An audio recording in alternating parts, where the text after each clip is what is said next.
Hello viewers, বিনোদন জগতের সকল খবর নিয়ে আপনাদের সাথেই আছি সারাদিন নিউজ। তাহলে কি আবার বাবা হতে চলেছেন সাকিব খান? অভিনেতা সাকিব খান ও চিত্রনায়িকা শবনম বুবলির একমাত্র সন্তান শেহজাদ খান বীর ব্যক্তিগত জীবনে নায়িকার সঙ্গে নায়কের বর্তমান সম্পর্ক ভালো না থাকলেও বাবা হিসেবে ছেলের সকল দায়িত্বই পালন করেন সাকিব। সুযোগ পেলেই সন্তানের সঙ্গে সময় কাটান। যদিও বীর বেড়ে উঠছেন মায়ের সাথে, তবু সাকিব খানের আদর যত্ন থেকে বঞ্চিত হচ্ছেন না। বিভিন্ন উৎসব কিংবা উপলক্ষে ছেলেকে উপহার দিতে দেখা যায় এই নায়ককে। তবে সম্প্রতি গুঞ্জন উঠেছে নায়িকা বুবলিকে নিয়ে।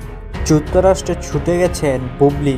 জানা যায় সেখানে একটি মেডিকেলের কাজে যাচ্ছেন তিনি। একটি তথ্য মতে জানা যায় বুবলি যুক্তরাষ্ট্র যাচ্ছেন, আর সেখানে আগে থেকেই অবস্থান করছেন বাংলার কিং খান সাকিব খান।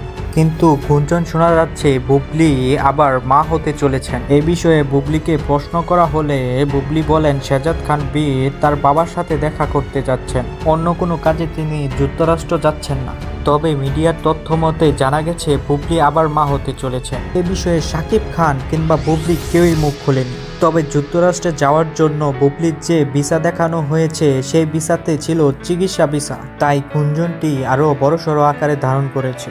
2018 সালের সেপ্টেম্বরে বিয়ে করেন সাকিব খান শবনম বুবলি। 2 বছর পর তাদের সংসার আলো করে পুত্র সন্তান শেহজাদ খান বীর আসেন। বর্তমানে একই ছাদের নিচে থাকছেন না এই দম্পতি। বন্ধুরা, আমাদের এই নিউজটি যদি আপনাদের কাছে ভালো লেগে থাকে, আপনি যদি হয়ে থাকেন সাকিব খানের একজন চরম ভক্ত, তাহলে আপনাকে যেটা করতে হবে সেটা হচ্ছে ভিডিও নিচে থাকা কমেন্ট বক্সে লিখে পাঠাতে হবে সাকিব খানের জন্য রইল অনেক অনেক শুভকামনা। এবং ভিডিওটি ভালো লেগে থাকলে অবশ্যই লাইক করবেন, বন্ধুদের সাথে শেয়ার করবেন এবং সাবস্ক্রাইব করে আমাদের পাশেই থাকবেন। ধন্যবাদ।